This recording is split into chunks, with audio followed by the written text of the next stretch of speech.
phases of friendships that I have discovered so far. There might be a fourth, but I'm not there yet.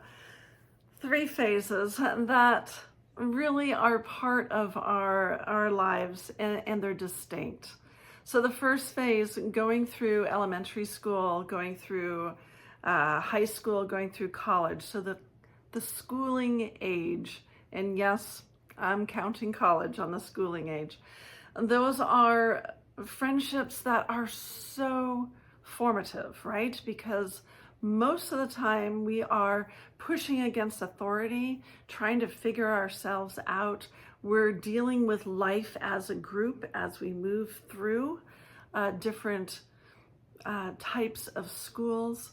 And those are strong bonds. We are probably the most vulnerable in those friendships compared to even within our families. The people that we bond to will have that higher trust factor, that higher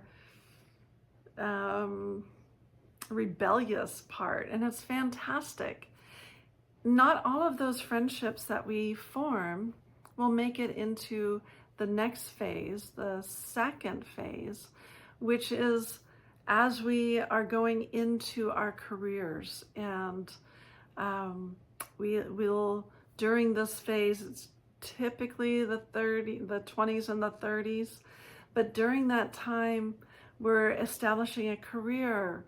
We might be getting married, we might be having kids, and the family life or the career life starts to build these strong relationships. And the high school, the schooling friends may not transition over, and it's okay. It is okay if that happens. Does not mean that you're a good person, a bad person. It is just part of what happens. And the beautiful part is sometimes those friendships come back to life. Those ones from high school, if they died off, they come back to life.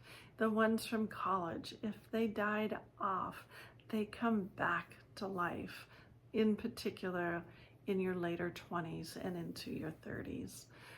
We start realizing how important those friendships were, and we bring them back to life, which is fantastic. So within that frame, you're focusing on your development of your career. And so a lot of your friendships will be based around your career, or you'll have kids and be creating a family, and maybe it's a spouse and no kids, but you're creating still a family around your spouse. And so your friends might be geared more towards that family life, and that will carry you easily for the next 20 years until you hit around 45, 50, when the kids will naturally move away. There tends to be a transition in careers in that point of life. There's quite a few marriages that don't make it into the 50s, and the friendships change one more time, going into this time which is not focused on career. It is not focused on the kids. It might be community based. It might be you finally slowed down from driving in and out of your driveway and not paying attention to your neighbors, and all of a sudden you're paying attention to your neighbors and going, they're kind of cool. Let me talk to them more because I'm not distracted by all these other things going on. So those right now are the 3 primary times or types of friendships. And becoming comfortable with the ebb and flow of friends is absolutely essential. Celebrate your friends when you have them. Don't be the fair weather where you only are spending time or reaching out to friends when everything is so good. Also, don't be the other side. Don't be only reaching out to your friends when, life is shitty. Balance it. Some of your friends will last the entire span. I have some of those.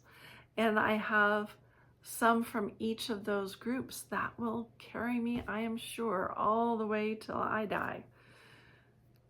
Or they die. I mean, if they die, then, there's not a friendship. So anyway, but be mindful of not taking your friends for granted. Nurture them. Call people up.